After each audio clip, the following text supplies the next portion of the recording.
We are at MWC 2026. Different year, different kind of pressure on the industry. I remember last year it was all about the tariffs and how quickly AI was changing technology. This year is a little bit different, but still pressure. And I think and I'm curious about what you feel. I think that technology and mobile in particular is so widespread in our everyday world, whether it is consumer or enterprise, that as soon as there's this pressure, we feel it. How do you feel about this year's show? The change this year is a bit more subtle than in the previous year. Clearly 2 years ago, we fell in love with LLMs. Yeah. And it felt like it was all about the race, if you remember, like Stargate. A year ago, it was more about how do we integrate LLMs with other applications. Yeah. And this year, it's like, forget about applications, all about Agentic AI. So it's all about orchestrations. And you see the same words everywhere. It's all about Agentic AI. And the weird thing is, the paradox is that as we are becoming more knowledgeable about AI, we are also becoming more humble in terms of how we think we understand this technology and what it can do. I would say that 2 years ago, we felt like we knew where this was going. Yeah. And 2 years later, it's so powerful and overwhelming that it feels less clear. Because everything can change.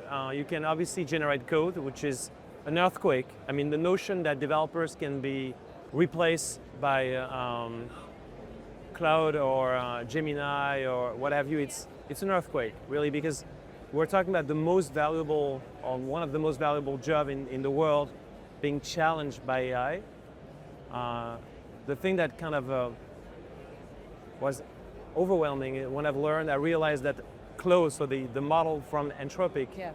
which is extremely powerful, 95% of the code for Claude is generated by Claude. By Claude, yeah.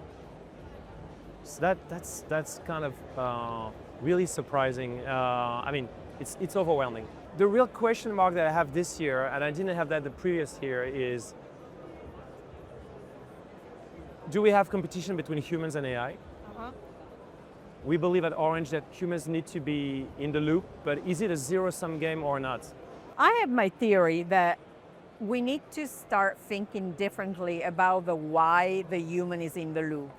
Because right now I feel a lot of organizations talk about human in the loop as a gatekeeper or a checker of AI. And I think actually that human in the loop is the skills that we bring as human beings that will always be necessary. Talking about empathy, talking about the knowledge that you might have of the company that is not necessarily translated in something that you can code, like culture, company culture as an example. I think that if we start to think about that and the skills that the humans bring versus I need to have a human to make sure that the AI operates well, then the conversation about the jobs become easier because then you're not making the human feel obsolete, but you're valuing, their skill set. You maybe start thinking about the whole reskilling and upskilling in a different way. So I think there's a lot of that. And I think I love what you said at the beginning about being transparent and saying that, you don't have all the answers yet. And I think that builds a lot of trust. The fact that you're figuring out, like your customers are figuring out, it is, we never, in my opinion, had a technology that moves as fast as AI, and also that can bring so much change in a short period of time. Directionally, I fully agree with what you're saying. The notion that we should not impose humans because we are trying to protect ourselves, but because we have a unique value proposition. Correct. I think that's the way you want to live your life anyway, right? You always want to justify your existence because you have a unique value proposition. And when we build teams, when we build organizations, we want to give them a raison d'être that is empowering, that it's unique, and that's what we need to do and aspire to. I think the question is the journey, and it's how do we transition from where we are today where people are developers producing lines of code to becoming, I would say, more experience-centric, or because they were not trained to be that. I mean, you have designers, then you have people who are not designers, who are like expert in building a database backend, and that can be now fully automated. Now to tell them that you're going to have to become more like working more on the interface, that's an incredible change in terms of responsibilities, and they might have been building up like skill set for like 20 plus years, and they realize that, okay, I'm a junior again. So I think the journey is complicated. You know, I love history, and I think that what we're going through is very similar to the Industrial Revolution. And a lot of jobs were destroyed during the Industrial Revolution, but then eventually... But new jobs were created. Eventually. And the question that it's very hard to understand is the journey. When and how those new jobs were created. Did people that lose their jobs manage to get the new jobs, or it was a new generation of people that grew up and was trained to really work with the... And so I think the mechanics of that are very important. I think we have a responsibility to balance out our competitiveness and our ability to innovate very quickly. We've also, how do we make sure that from a societal perspective, the whole thing makes sense?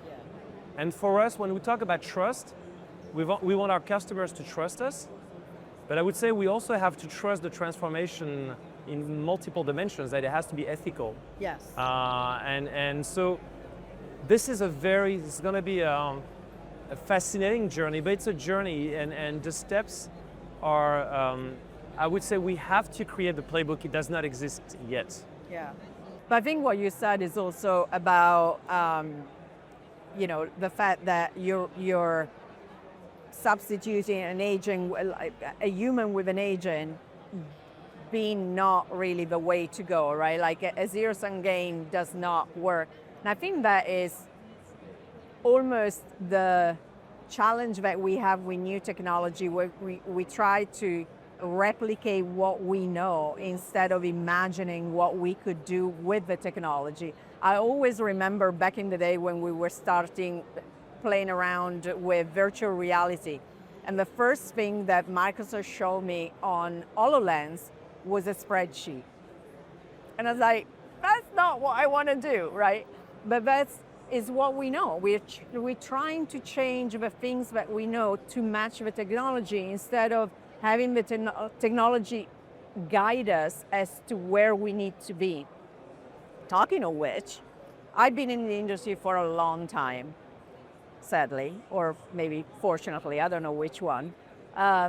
And when it comes to carriers and operators, there's always the dumb pipe argument. I remember, as you do, when we started with media and carrying the media in the network, and now AI. And I think that is a bit of a lazy lens that sometimes people that look at the industry want to take. But it is a challenging situation as far as you understand how you can use AI to optimize your network, to lower costs potentially, but how do you monetize? And I think the opportunity is certainly there. How do you think about that? We're having a very controversial discussion right now on 6G. We have multiple points of view, and I'm not saying that I'm right, but I'm not a big fan of the concept of 6G. And the reason is because I don't like the letter G. I don't like this notion of generational improvement. That feels very archaic. It feels like every 10 years the world is going to change, and we know exactly how. And then we're going to give you the new underlying technology to power all those use cases. When we announced 5G, we promised connected cars. Yeah.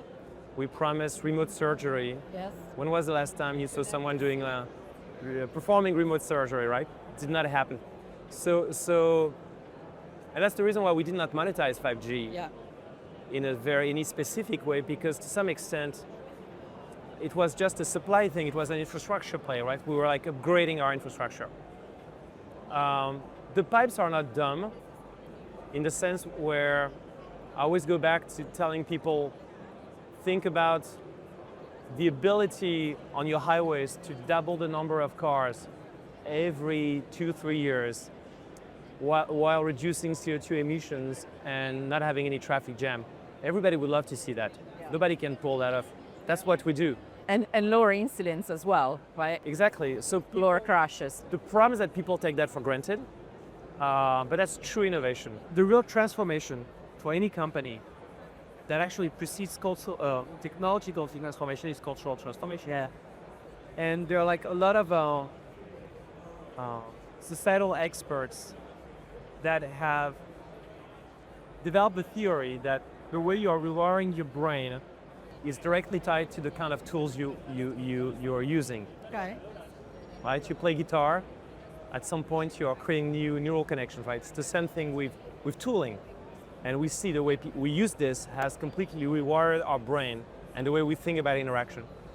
I think that for like a company like Orange and any major telco companies that want to have a bright future, and we do want that, the number one challenge is to think with regards to, to prioritize agility, to be able to create a model where in 2 months we can come up with a new capability, a new feature. Yep. Not trying to figure out how we are going to create a solution that's going to work for the next 10 years, but then much will happen under our control.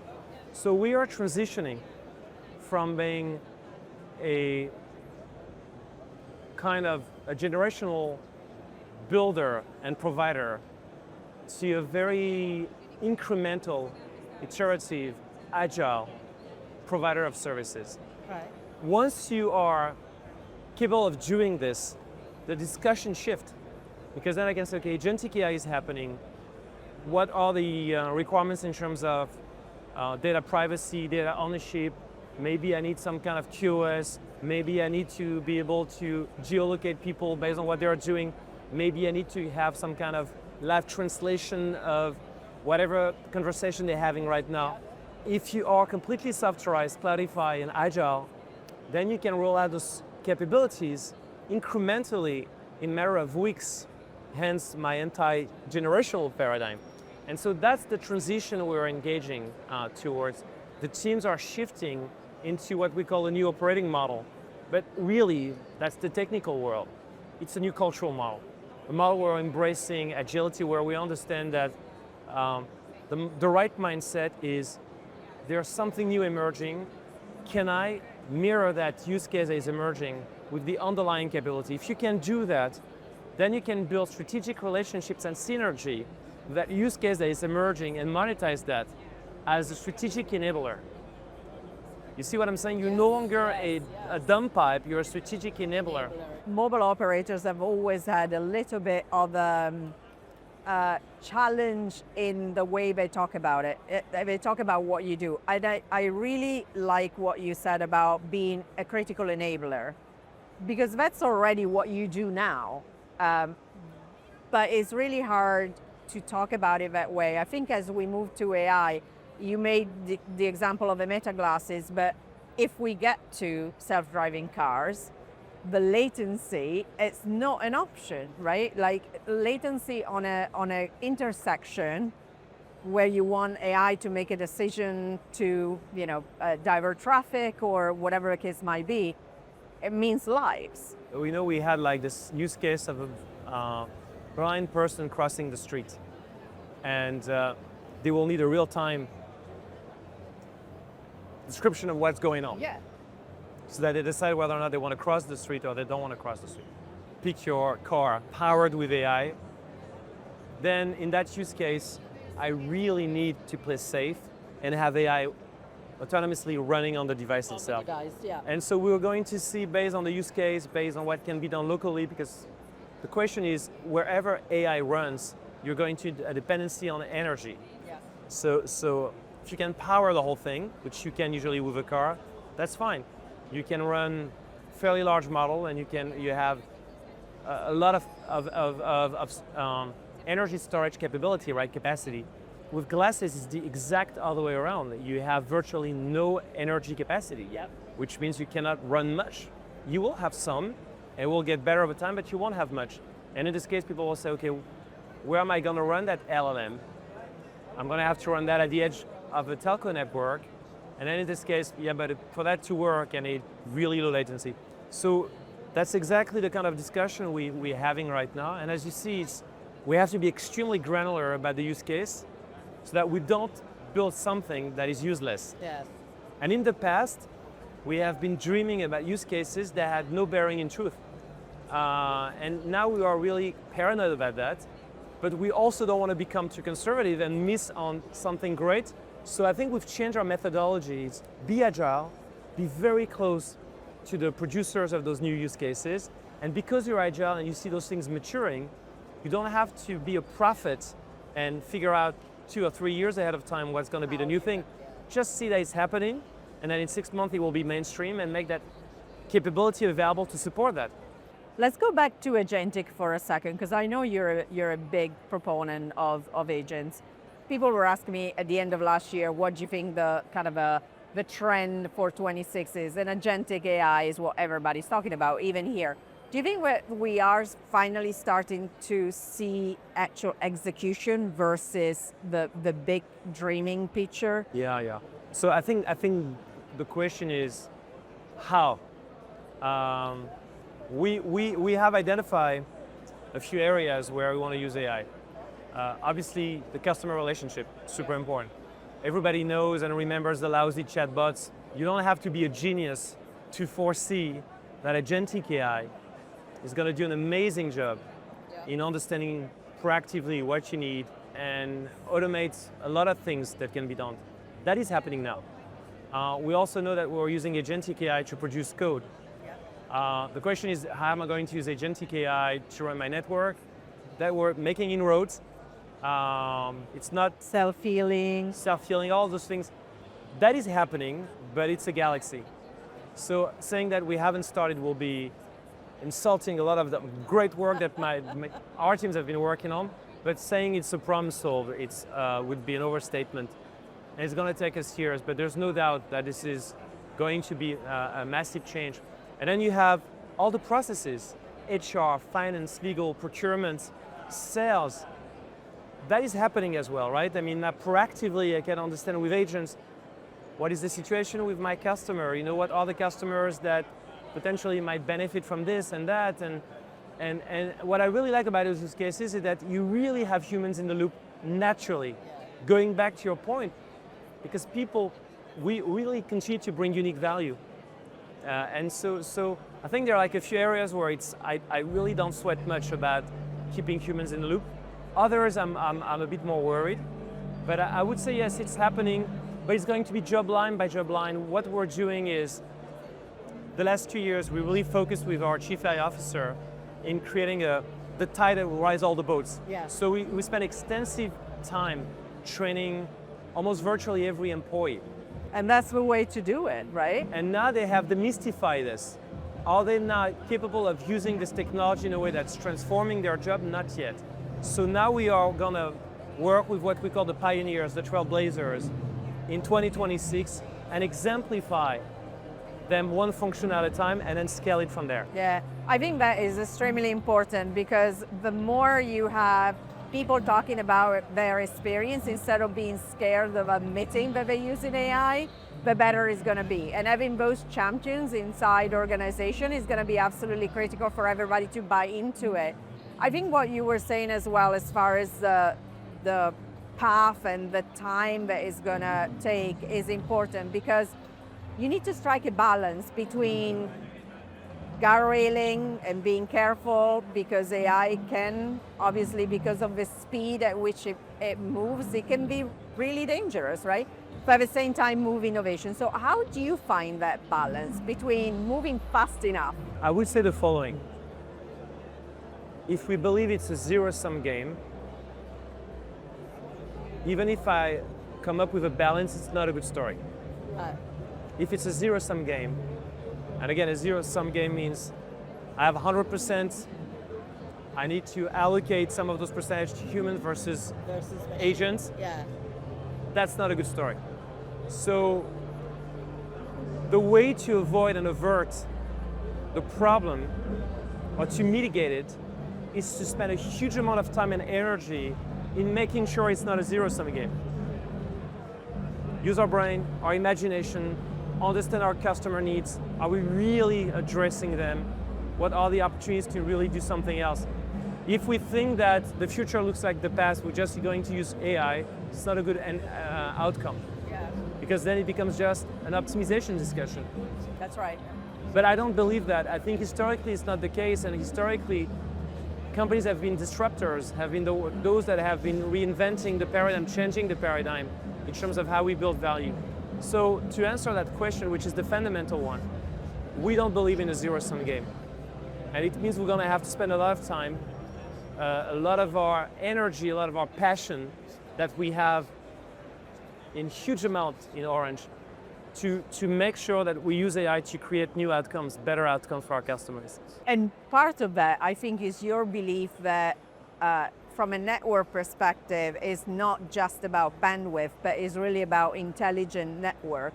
Can you tell me a little bit more what that means? When you're looking at connectivity per se, it's not just how big is the pie, but it's how intelligently you use that pie. So it's multiple things. The usual suspects will be availability, latency, bandwidth, but also you can add things like where is that person? And let's say I'm logging on an application and I'm saying, hey, I'm in France and I'm connecting to my banking application, right? Okay, but maybe you might be in Russia and using a VPN. Yet, but not the network can actually physically locate you with obviously the user consent. Yeah. What about receiving a message, an email, or I'm going on the web? Well, you're being scammed. Someone is trying to phish you. The network can intercept that. They can actually protect you. Don't even need an app. Again, with your consent. Yeah. What about I'm having a discussion with someone in a foreign language, the language that I don't understand? I can have translation in the voice of the person talking to me by the network.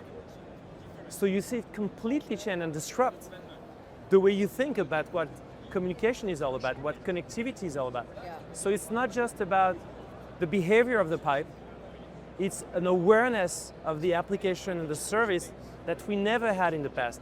A participation, a collaboration, a partnership. And that's where you build much more value. Everybody here has been talking about trust, and I think that it is a sign of the time, and I think it's coming from, yes, the geopolitical situation, but also the fact that as we started our conversation, we still don't know more than we know when it comes to AI. How do you instill your trust with your customers? I think it starts with transparency. That's the number one requirement. Honesty, transparency. If you don't do that, everything else is moot. The second thing is they want to make sure that we're good. They want to make sure that we work with the best, that when they work with us, they are not settling. They want to make sure our partners are really good and that we're extremely demanding with our partners. That is the reason why, we really work with the very best and we have very high quality access. We were like the first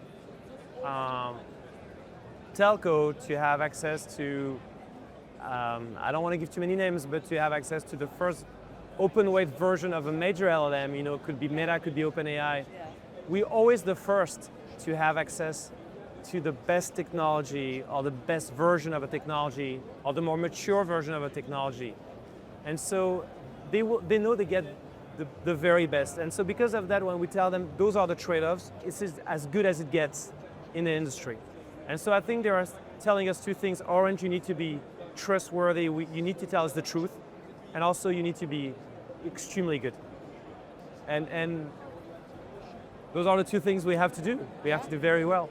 2030, so 4 years from now, what conversation are we going to be having? There are like tons of things that will have disappeared. Any UX, UI that it doesn't have a vital justification would have disappeared. And you will have the most intuitive interaction with services that will be based on the way you're thinking, not the way the UI or the UX is forcing you to think. You too. Yes. The smartphones will be extremely powerful. They will be able to run the equivalent of ChatGPT 4. That's what the predictions say, at least in terms of GPUs, NPUs. Yeah. The battery is still a question mark. So for how long can you do that? But at least if you have peak capacity or it's on charger, you'll be able to do that. And people will have, each human will have a digital twin. And the ability to Don't say that to my husband because he can barely deal with me. the ability to rely on that twin whenever it matters will be critical. And it's not relying on Uber or relying on Instagram, it's relying on something that is capable of helping you for almost everything, to make you even more powerful, to make you more capable. The network to do that will have to be extremely reliable, extremely resilient, and extremely adaptive. Last question for you. A lot of CEOs, CIOs walking around. Your piece of advice, aside from this cannot be a zero-sum game, because I hear that and I think it's absolutely critical to think about it that way. I think we have to be very careful about understanding that every company has a DNA, has a culture, and you really need to profoundly understand that culture as you go through a major transformation. If you don't understand the source, there's no way you're going to reach the destination. I love that because it goes back to why the human matters. So Exactly. yes, thank you so much. I Thank you so really much. appreciate your chat.